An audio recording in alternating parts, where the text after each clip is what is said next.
All right, thank you for joining us today for this special webinar with Carrie Cheadle. Um, Title is Get on Top of Your Mental Game. My name is Dave Schell. I am the Education Manager here at Training Peaks. Carrie's just going to do a quick presentation, and then we're going to open it up for a Q&A so that we can answer all of your burning questions about the mental side of sport. You can ask a question by clicking the top. I believe it says raise your hand. Once you do that, we can call on you and you can ask a question that way, or you can just ask a question through chat.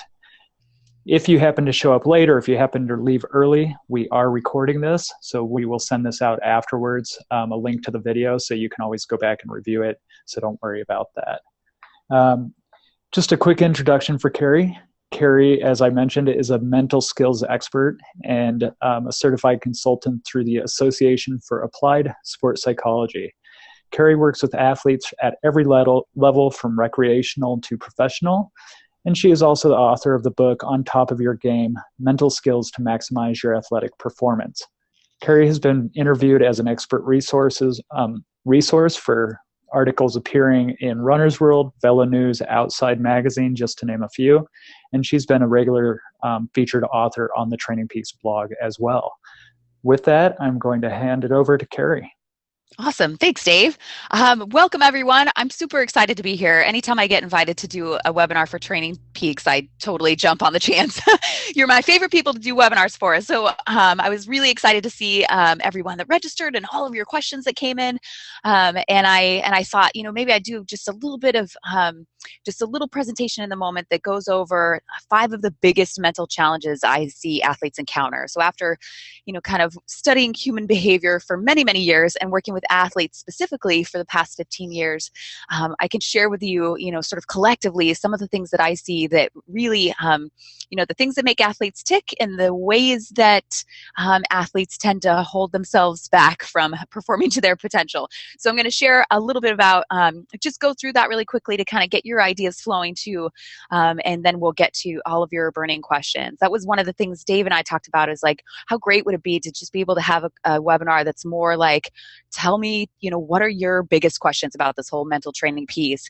And the fact that you're here kind of lets me know that you recognize that training and competition is as much mental as it is physical. So I'm really excited to be able to work on that piece with you guys. So let's jump into the 5 biggest mental challenges I see athletes encounter. And the first is just the fact that people don't work on their mental training. So if you just for yourself right now kind of think about your own training, and whether you're a coach or an athlete, you can kind of think about, if you're a coach, you can think about your own training and that you're doing as an athlete. And you can also think about, oh, what am I telling my athletes to do in terms of like percentages? So if you had to put a number on it of what percentage of your performance you feel like is mental versus physical, for yourself, like what percentage do I feel is physical and what percentage is mental in terms of being an athlete in endurance sport? And when I do this in workshops, I'll get different numbers. I'll get like, oh, it's 50-50. I'll get some people that are like, oh yeah, it's 90% mental and 10% physical. And then other people are like, no, actually, I think it's maybe like 70% physical and 30% mental. So it's different for each individual. So kind of hold that number in your mind of what percentage you think for yourself is mental versus physical. And now, what percentage of time do you spend training in each of those aspects? So if you say, oh yeah, it's definitely 50% mental, 50% physical, how much time do you spend training? What percentage of time do you spend training on your physical? And what percentage of time do you spend training on your mental?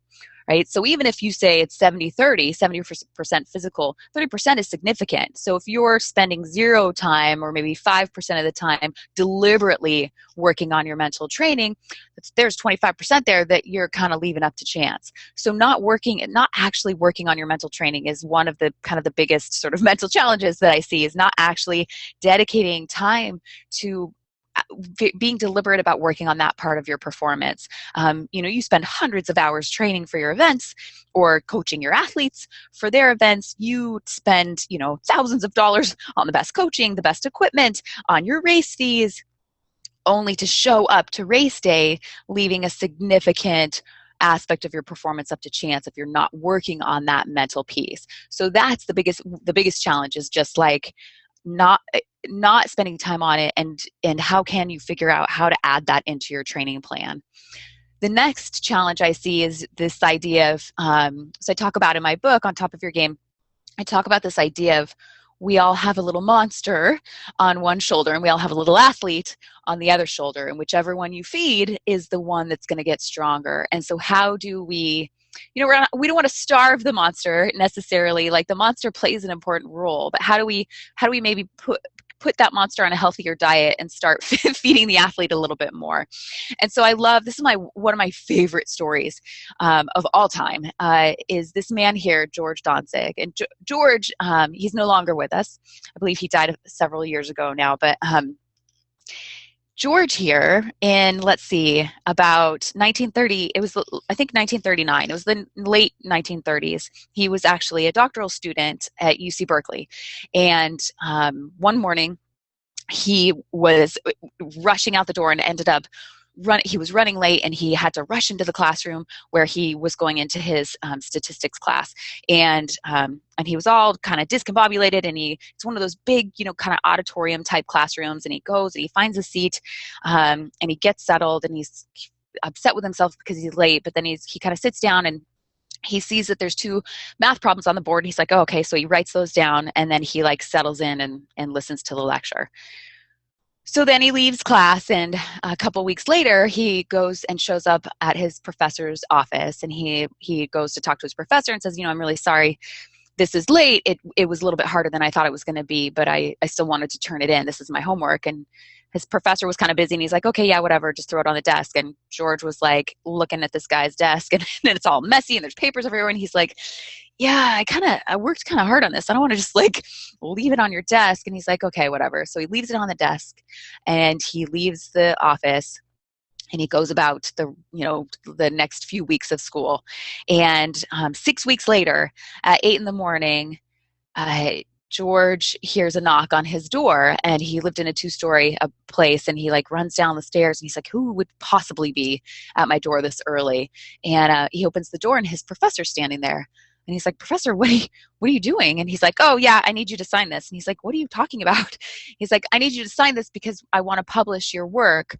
You just solved 2 of the most infamous unsolvable statistics problems. And he wanted permission to publish the work together. So what George missed, because he was late, he missed the message that here are 2 problems you will never be able to solve. He didn't get that message. The message he got was, here's your homework. So he didn't have that expectation ahead of time of, this is not something you are going to be capable of doing. He didn't have that opportunity to feed the monster, because it was just, here's your homework. Now he had to be capable of doing that as well, but it's interesting to think about how we do that to ourselves. That's the second biggest challenge, is just this idea that we have this tendency to feed these seeds of doubt, and our beliefs have a very significant impact on our expectations, and those expectations have a very significant impact on our behavior. So thinking about that idea of what are the ways that I'm feeding the monster, and how could I be feeding the athlete? I love this quote. I wanted to share this with you guys. So you have got to believe in yourself every time you go out there and race. If you have no faith in your ability, all that training has been a waste of time. So that just kind of speaks to that idea again of how important it is to be doing both your mental and physical training together. So the next one is secret goals. This is one of my favorite things to talk about with my athletes. And so if you've read my book, you know exactly what secret goals are. But so when I'm working with an athlete, we'll talk about goals, right? And they'll tell me oh yeah, it's the first race of the season. I just want to my goal is I'm just getting my racing legs under me. I want to finish with the pack. So my goal, Carrie, is to finish with the pack. But I know that they've got a secret goal, and their secret goal in the back of their mind is maybe if I'm going to be pissed if I'm not top 10, or I want to be on the podium. But no, this is my stated goal. So we all have these stated goals of well, here's what my goal is. But then we have a secret goal that we're kind of holding on to in the back of our minds. And the reason this is so important is because you gauge your feelings of success and your future feelings of motivation and confidence based on that secret goal and how you do relative to the secret goal. So even if you accomplish your stated goal, if you have a secret goal, that's when you'll find you might walk away from a competition feeling disappointed or frustrated, even though you accomplished that goal. And the reason you feel that way is because you didn't accomplish your secret goal, because you had a secret goal. So having secret goals isn't good or bad, but the way that it can be a challenge is that you have to know that you have that. And then you have to ask yourself, okay, which one's my real goal? Is my secret goal the goal I really want to go after, but I'm afraid to go after it because I'm afraid I might not be able to accomplish it? Or is my stated goal the real goal, and I have to know that that is a worthy goal, and that is where I need to be gauging my feelings of success? That right now, that is a fantastic goal for me, and that's the goal I'm shooting for. And if I accomplish that goal or get close to that, that's where I gauge my feelings of progress and success. And that doesn't mean that you don't still want to maybe accomplish the secret goal eventually, but it's important to know this piece of like really kind of going, okay, so which one is it? And we all do it. I know this, and I work on this with people, and I still do it. Like I'll have an event where, I'm done with the event, and I'm like, accomplished the goal that I had stated for myself, but I'm not feeling very happy with my performance. And it's like, it looks like someone had a secret goal. So it's a normal thing to have happen. It's okay to have it happen. Just it's neat to have language around it, especially so if you're a coach and like, it's good to just talk about this stuff, and then it makes it okay, because then you can have that conversation of like, do we build a bridge to that secret goal, and do we talk about what those fears are that are holding you back from stating that as your goal? Or do we need to have a conversation about like, this is a great goal, and being okay with that. So the next biggest challenge is fear. And this fear, this comes in like every shape and size you could possibly imagine, like fear of failure, fear of success, fear of crashing, fear of taking risks, fear of embarrassment. Like there's so many ways that we hold ourselves back because of this particular emotion. And so with this in particular, a lot of times what's happening is your ego's trying to be the one that's in the driver's seat and prevent you from, and it's trying to protect you, basically. So an example of that might be like, your ego will try to tie up your self-worth with your results. So instead of looking at your result and going, oh man, that didn't work out, so what can I do? What went well? What do I need to change? What do I want to do next time?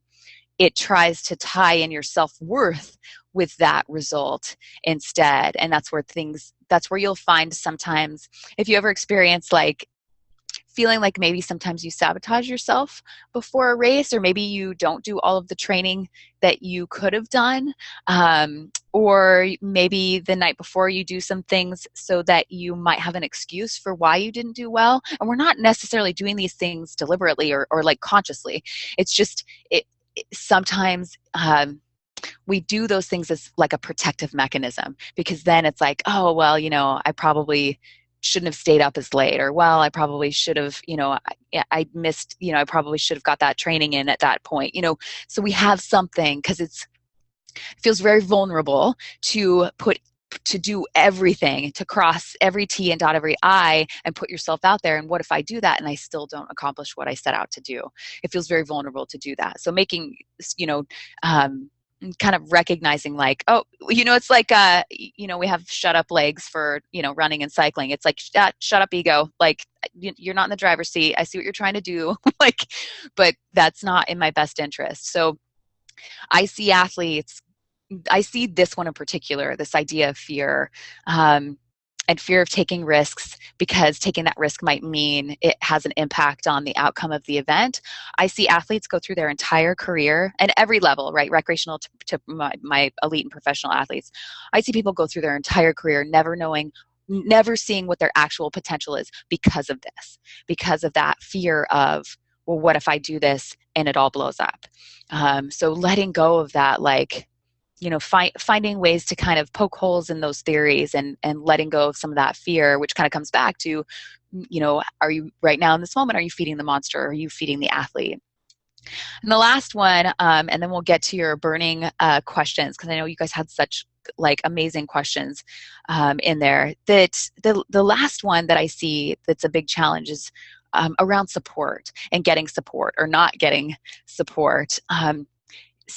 We're we are so good at getting in our own way that sometimes we need help. You need your tribe and your people to be able to give you that boost, emotional boost when you need it, or be the sounding board that's like, well, you're not doing as well as you could be because you're not doing your training. Like, you need support in all of those ways. There's all these different types of support that we need. We need informational support. We need motivational support, emotional support, tangible support. So making sure that you understand what kind of support you need in order to be successful working towards your goals, and also being willing to ask for that support. So that's one of the challenges I see sometimes with athletes, is with everybody, actually, with life, with people in general, but also with, in the athletic setting, that we make these assumptions that, like, well, if so-and-so, if really, cared about me, they would know exactly the support that I need in the exact moment that I need it. And unfortunately, I mean, how lovely would that be? But unfortunately, that's not always the case. So you have to also take ownership over asking for the support that you need. And I would say the biggest challenge I see with support in this way in particular is a lot of times the support that you need in that moment isn't necessarily the support that's being given to you. So an example might be you're talking to your coach, and your coach is giving you informational support in that moment, maybe about your training plan, but what you need in that moment is emotional support or motivational support, or vice versa. Like, someone might be you might be reaching out to someone else for, support, and what you need is informational support, and they're giving you motivational support. And you're like, great, that's so great that you believe in me, but what the hell do I do? Like, how do I take the next step? So that disconnect, that like, the right, like ships passing in the night sort of thing. So that's why it's important for you to know what kind of support you need, and then be able to ask for that support, and understand that there's not one person. You have to build your team. There isn't one person that's going to be able to give you all of those. Sometimes there's that person, but you need more than one person to fulfill all of those different types of support that you need. It's important to kind of have a building your team around you that can help with that. And then you're going to be a part of someone else's team, support team, in that way. So you don't have to do it alone. And we're not meant to, really. We're not meant to be doing these things alone. So you have to know for yourself what support you need, and be willing to ask for that support. So those are my five kind of biggest things that I see with the athletes that I work with. There's like 8,000 more ways that we kind of tend to sabotage ourselves, and nuances in there, but those are kind of the big ones. Like, if you're working with if you're a coach and you're working with your athletes on any of those, or you're an athlete and working on any of those for yourself, like, those are kind of the big, like, great places to spend some energy with your mental training. But now let's head into our Q&A, and we'll see where that takes us. I know you guys have some really fantastic questions. So let's go ahead, and I'm going to pass it back to Dave, and Dave's going to facilitate our Q&A. And I might get on camera here too. I've been informed that I could get on camera if I so choose. Perfect. Thank you, Carrie. So the first question I have for you here is kind of goes along with some of the things you discussed, is how do you help your athletes kind of conquer that negativity? Yeah, that's a great question. So if you're a coach and you're working with someone, this idea of kind of conquering negativity, and for yourself, one thing to know is, how we talk about sort of feeding the monster, feeding the athlete, like, in order to work through the negativity, sometimes you have to honor it. It's almost like you have to allow your athlete to be able to feel that feeling, whatever it is. And once they actually are able to touch the real feeling that's there, then it almost has this ability to sort of, you now can move through it. But it needs to be recognized before you can move through it. So it's like the elephant in the room. It's like you can't work around the elephant in the room until you talk about the fact that there's an elephant in the room. So it's that same sort of concept of, like,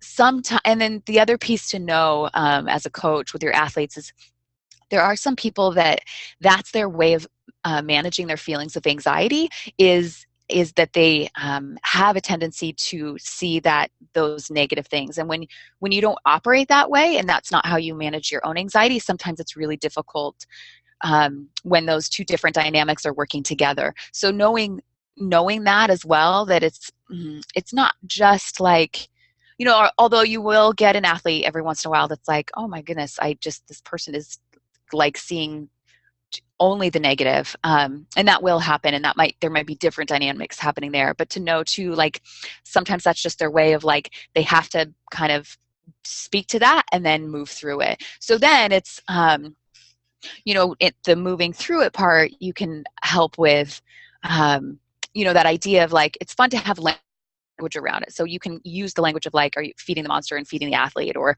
and I'll have that might be you might actually prescribe mental training for your athlete. You might say, okay, so this week, in addition to, whatever you've got on their training plan, we're also going to do a self-talk log, and you're going to, you just create it I might even have one on my website. I don't know if I have that up there. Maybe I'll make one, but you just like create like a table, like an Excel sheet with places for them to write, like, here's the date, here's the situation, and here's my self-talk.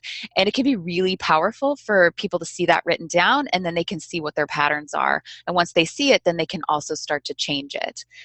So you can have conversations around like, okay, so here's what you're thinking. So what do you feel like might be more facilitative in that moment? Where do you want your focus to be in that moment in order to get through it successfully? So then it's like you're honoring it. So you're not just saying like, why would you say that to yourself? That's stupid, right? Because you don't want to, because then you're going to shut them down.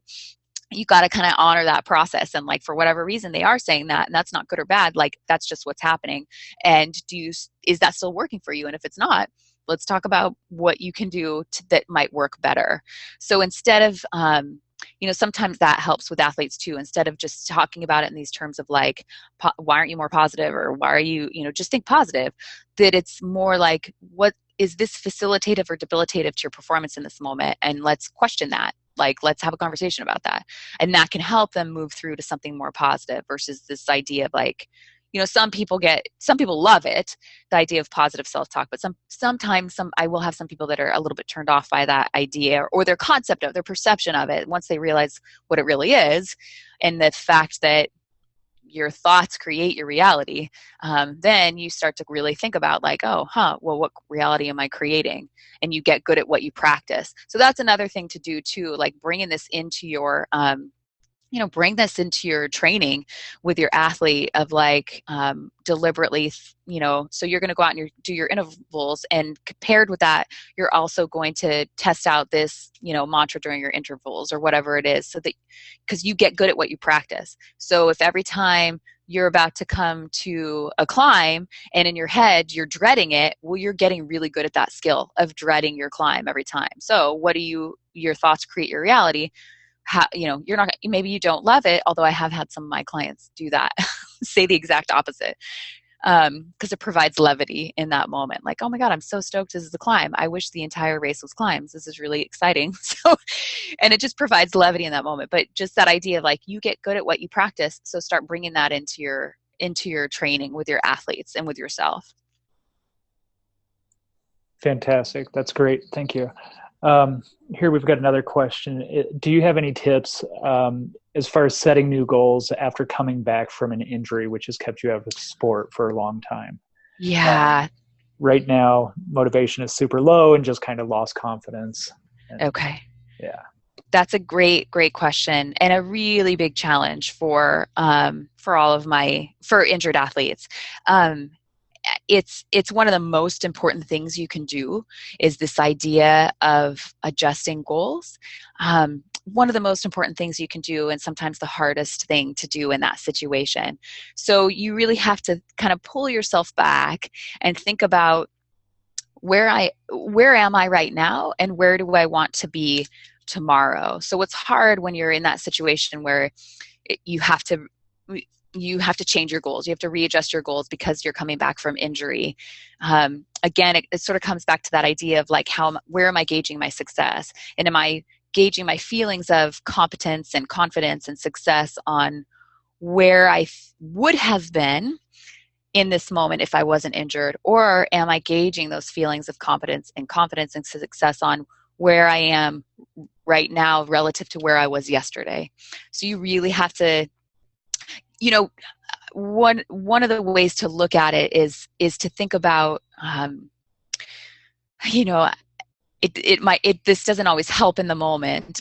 However, the reality is when you're someone that's going to push your body to its limits, and you're privileged and honored enough to call yourself an athlete for long enough, at some point injury might be something that you're going to be experiencing on that journey, on that athletic journey. So now in this moment, your performance is now your recovery. So instead of your performance being your competition, whether you're a triathlete or cyclist or runner, whatever your sport is, now all of that energy that you were putting into your competition and your sport, it needs to get shifted to recovery. And that is your athletic performance. And sometimes having that mindset shift can help, because one of the hardest things about being injured is that you feel like you lose a part of yourself. And you lose because you lose a part of that athletic identity in that moment. So when you can make that mindset shift of like, I'm still an athlete, I am absolutely an athlete. And now the most important thing for me is to put this energy into my recovery versus my sport, and eventually that will come and I'll get that back. So get really specific with your goals right now. Like, what is your, think about like, what's your goal for the next month, for the next, depending on your injury, like you might have time frames that make a little more sense. Like, so here's my 1 month goal, my, maybe my 8-week goal, my 6-month goal, whatever it is, and get very specific with it. Because the more specific you are, the more likely you are to make that happen, to lay the groundwork that you need to in order to accomplish the goal. And also it helps with that idea of gauging your success based on that, based on this is my goal now, and this is where my energy needs to be, versus, so knowing like, I would prefer to not be injured. I would prefer to not have to be making this adjustment, but I am here. And so let's do this. So one of the acronyms I use with my injured athletes is to go FAR. So FAR stands for feel, accept, recover. So similar to that negative thinking, you got to feel it. You got to allow yourself to be pissed off and be upset and disappointed and frustrated and grieve what you're going to miss out on, and give yourself that opportunity to do that. And then accept, like, okay, this is not where I want to be. I'd prefer to not have to be dealing with this, but I am. And so here I am. So now what's my next step? And that's when you can then move into that recovery piece. And the recover is, what do I need to do in order to set myself up to, be as successful as I can with my recovery? Because that's now your sport. And when you do that, I have some of my athletes come back from injury to have their best seasons ever, because they really saw it as an opportunity, and they really looked at the things that they could control versus the things that they can't control. Because when you're injured, so much of your experience has to do with it's hard not to be wrapped up in seeing all of the things you can't do. So setting those deliberate goals during your recovery process and adjusting is so important, because it helps bring you back to this is what I can do, and keeps your energy focused around that, which is a really key thing for your managing your stress. And managing your stress is a key thing for your healing process and your rate of healing and your recovery. That's a really great question. Awesome. Thank you. Now we got a question here from a mountain bike racer, and essentially comes down to, on paper, he should be doing really well, but he finds that when he gets to the actual race, it kind of underperforms, and wonders if, maybe it's anxiety or something along those lines. And if you have any tips around that. Yeah, that's another great question. In general, if you find that this, that this is the case, that yourself or your athlete you're working with, is showing, the data kind of shows like this person has all the potential in the world, in training, but not quite pulling that same thing together on race day, generally that means that it's mental. Generally that means there's something going on that's kind of holding you back on race day. And what that is, you kind of have to dive in to figure that out. But a lot of times it is anxiety. And so, um, so there's more pressure on race day, right? And for some people that pressure is something that, coming back to like the monster and athlete, like for some athletes that pressure is facilitative. And for some it's debilitative. And sometimes it just depends. It depends on the athlete, and it depends on how you're feeling going into that race. It depends on how important that race is to you. So there's a lot of different factors kind of in there. So one of the ways to think about it is, we tend to maybe be a little bit more relaxed in training versus race day. That's sometimes kind of one of the first things that's telling you. And so and that if you're feeling anxious, there's a physiological response to that. And that physiological response burns matches. So if you just think in terms of like energy management, and we kind of almost like put the mental piece aside for a minute, just the fact that when you elicit that fight or flight response, or you're holding on to that feeling of pressure, and it's manifesting into the emotion of anxiety, there's energy being burned in that way because of this physiological response. So that is a really, really important piece, especially with any sport, but in mountain biking, what I see is, that response you have, it causes people to either hold their breath or breathe really shallow. So the oxygen isn't moving through your body in the way that it normally would be, as if you're training. The other thing is when you don't have as much oxygen sort of moving through your muscles, you have, your muscles are tighter than they would be maybe on a training ride. So you have this underlying sort of increase in muscular tension, which then that has an impact on your coordination and balance. So these are real physiological factors that stem from something mental. But that's why it's important to kind of think about this, like, oh, am I addressing the mental piece? Because not only does it, have an effect on like your belief in your ability and your confidence and your motivation, it also has a very real physiological impact in a sport like that, where it's going to affect maybe your how quickly you make decisions. It's going to affect how fast you're able to descend, when you're tense versus at your ability to absorb bumps. So it has this real physiological effect. So one of the things I'll do in that situation is work on a pre-performance plan. So a lot of times you kind of have your race day plan, and you have your maybe your like mental plan for during the race, but not necessarily for like the day, like the couple days and hours leading into the race. And that is really key. That time period is really key for your feelings of confidence going into it, and managing your feelings of anxiety. So really thinking through the different, how you want to, what you need to be doing in order to set yourself up to be successful on race day.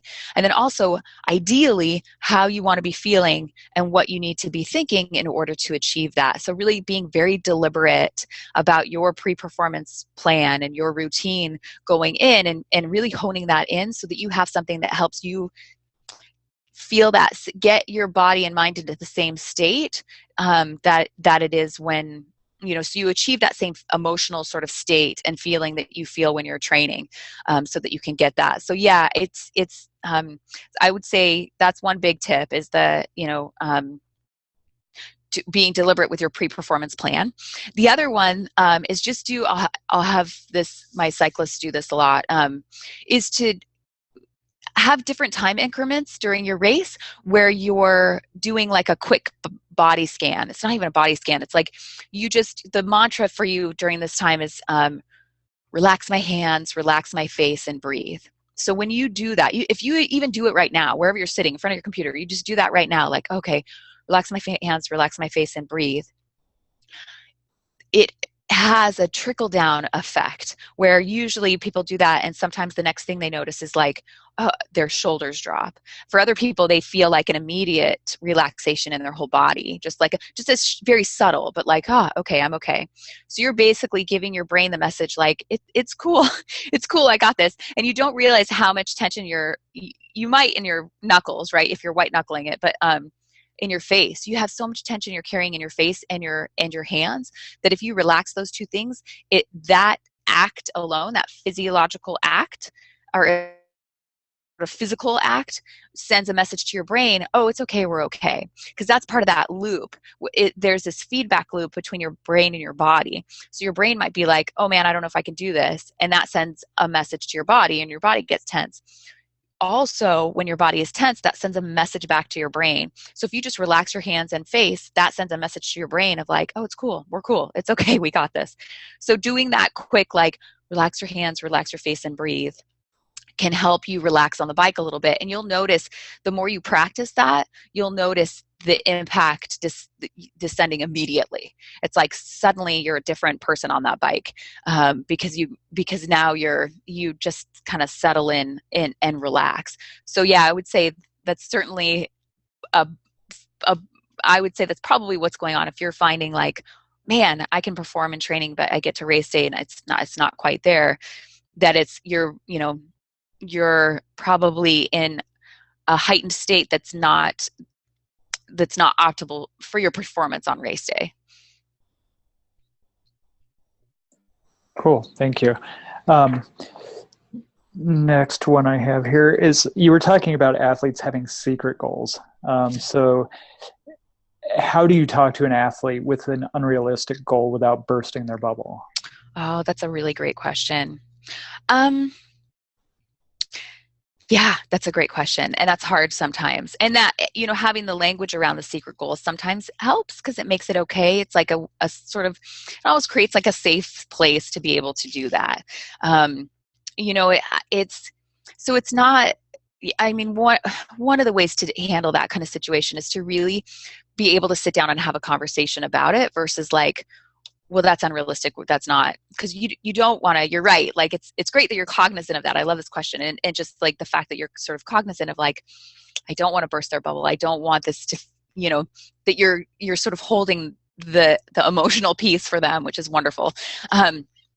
So it's okay to have that candid conversation too of like, so let's talk about this and let's talk about what's the time frame you're thinking and, kind of get everything from them. So you want to, in that situation, you want to pull as much from them as possible because it really is important to have them be a part of the process of creating the goals because that's going to create more ownership of the goal. So doing this together with your athlete is really, really important.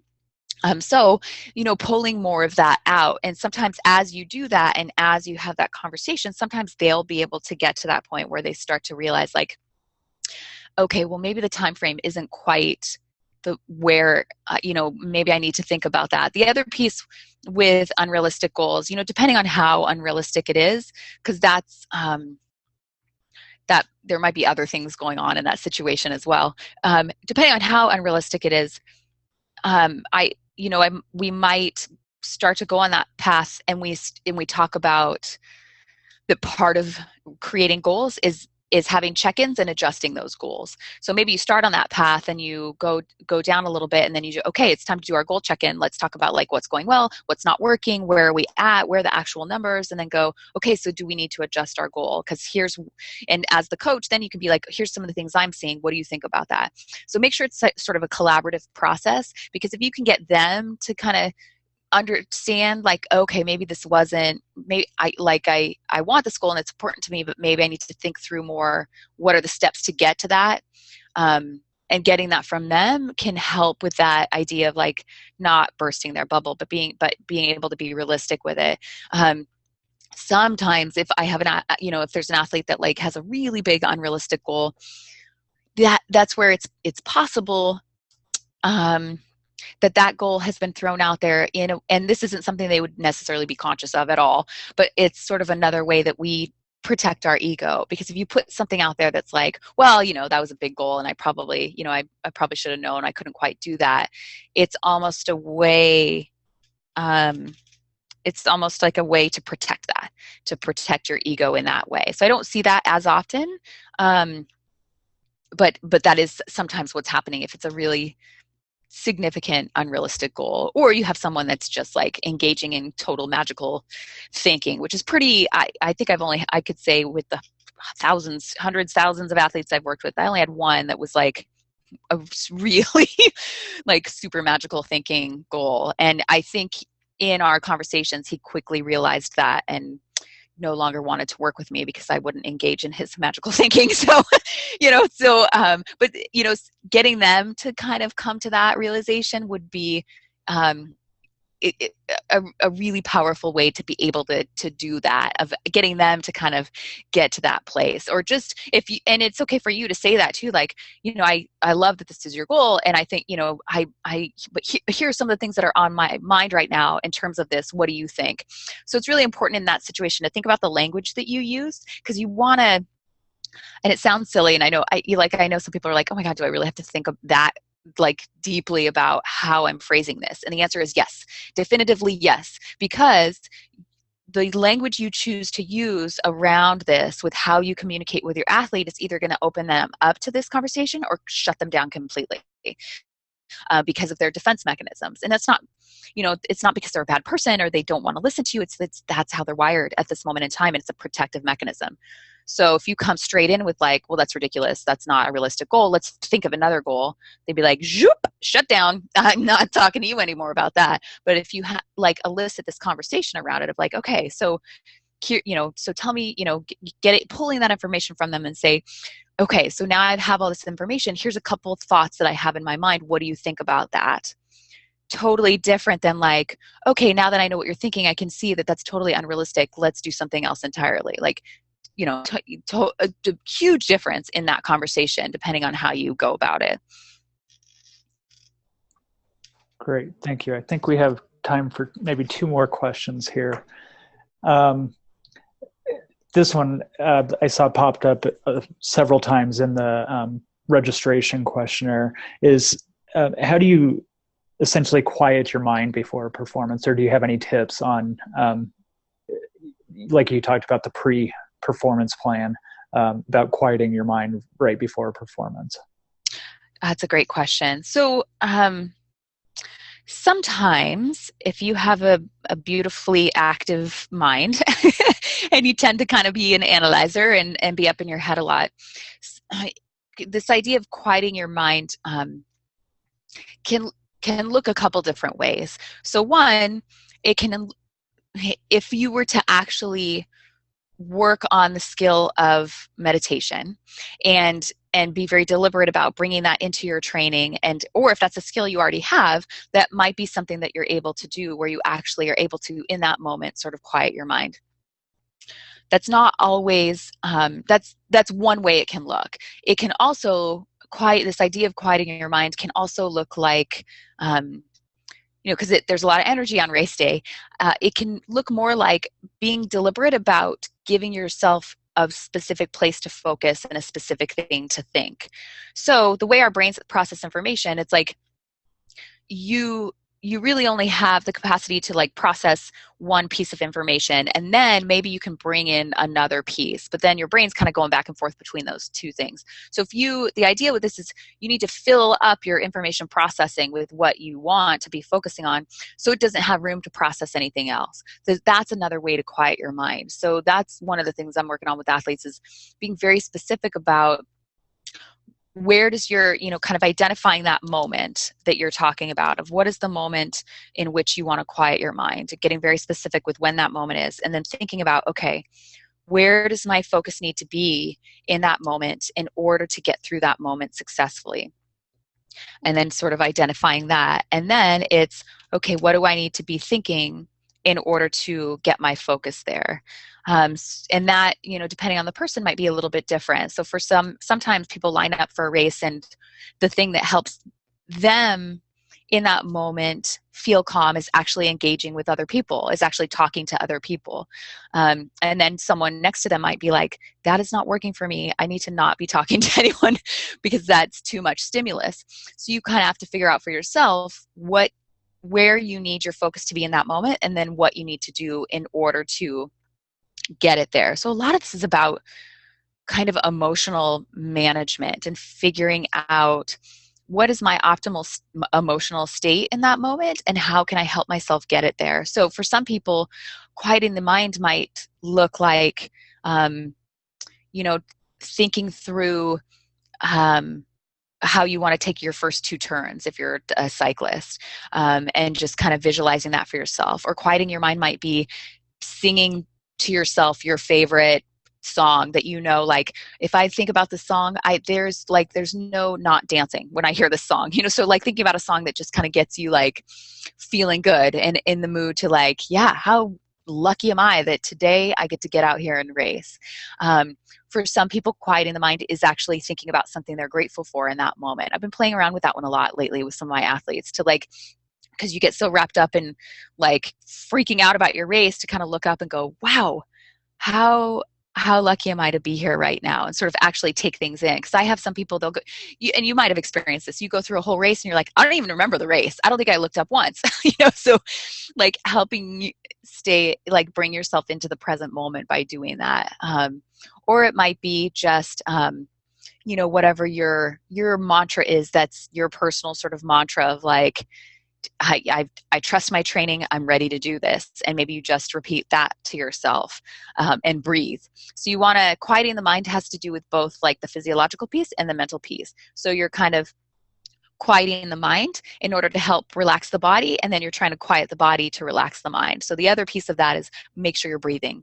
Breathe, breathe, breathe. And be,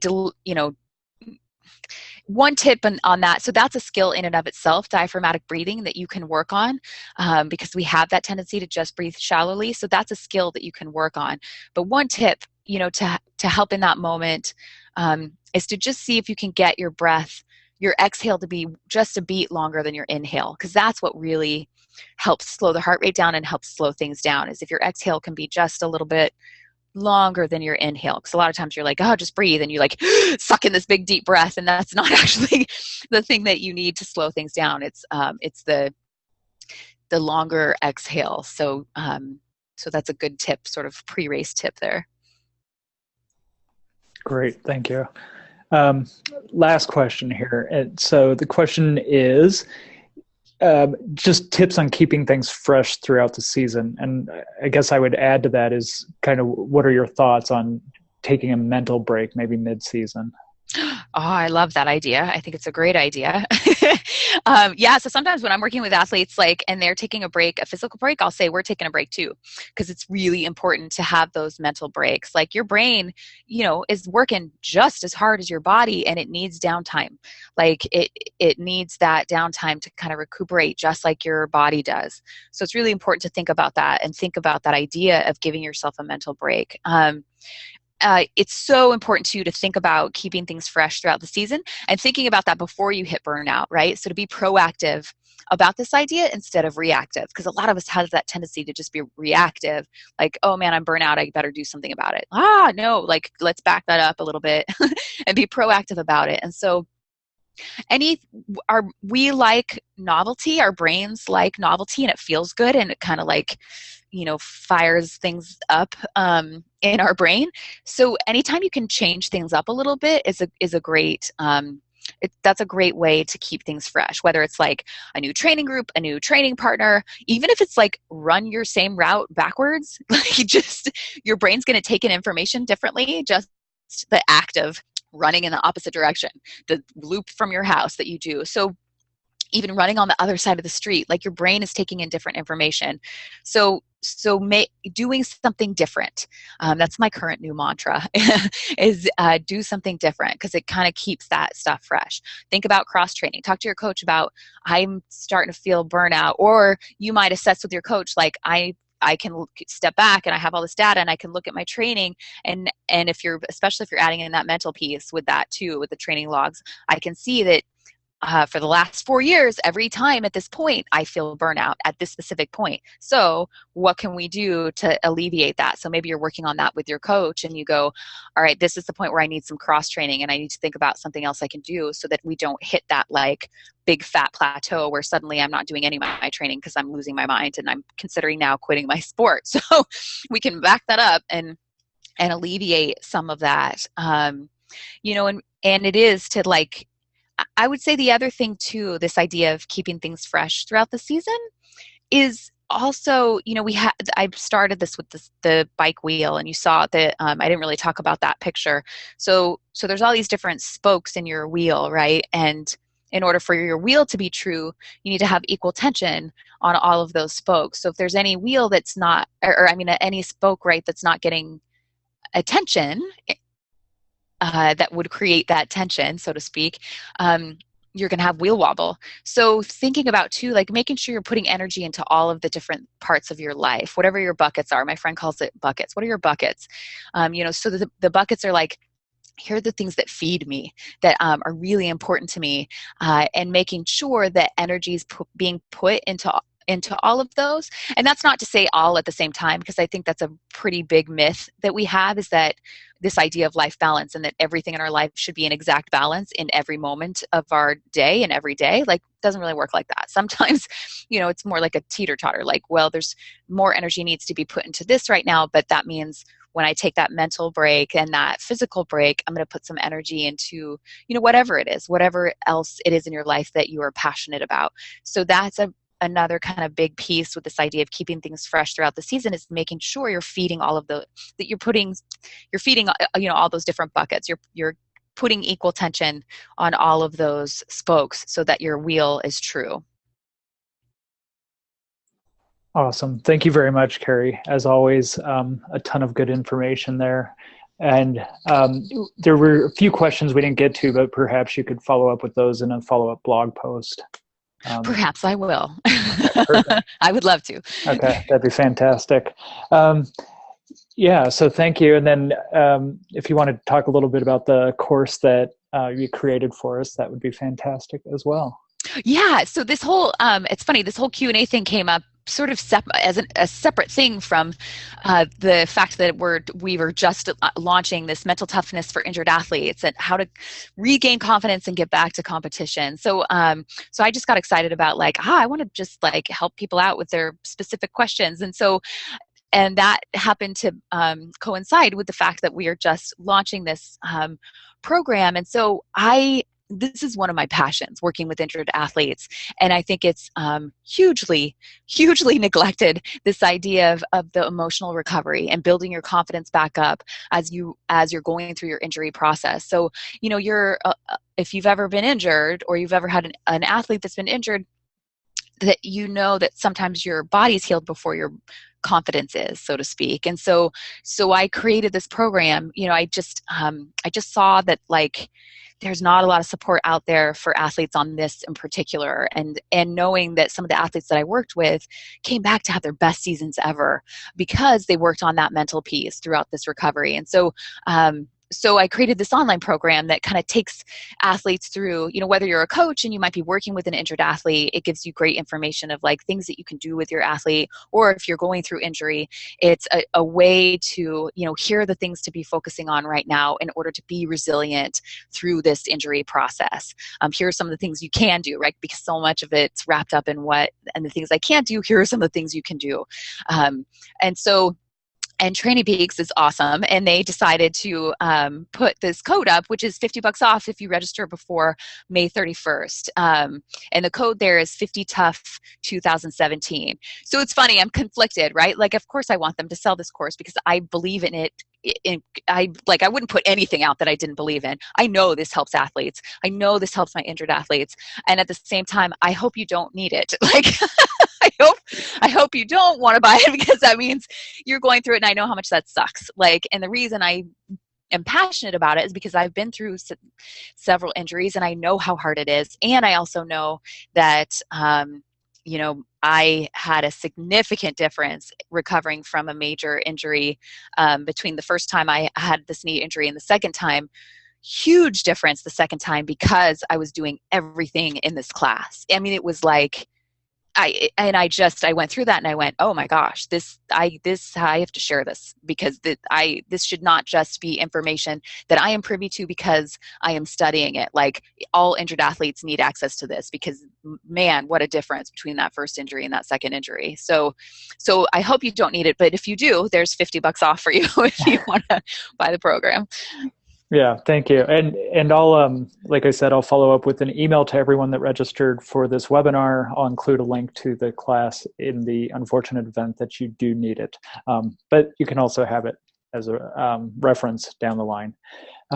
So with that, thank you very much for your time today, Carrie. Like I said, it's always great to have you and just a ton of good information. I know I got some nuggets from that. Oh, awesome. It's so much fun for me. So thanks for having me, and thanks everyone for being on the webinar today. And yes, we'll definitely follow up with a blog.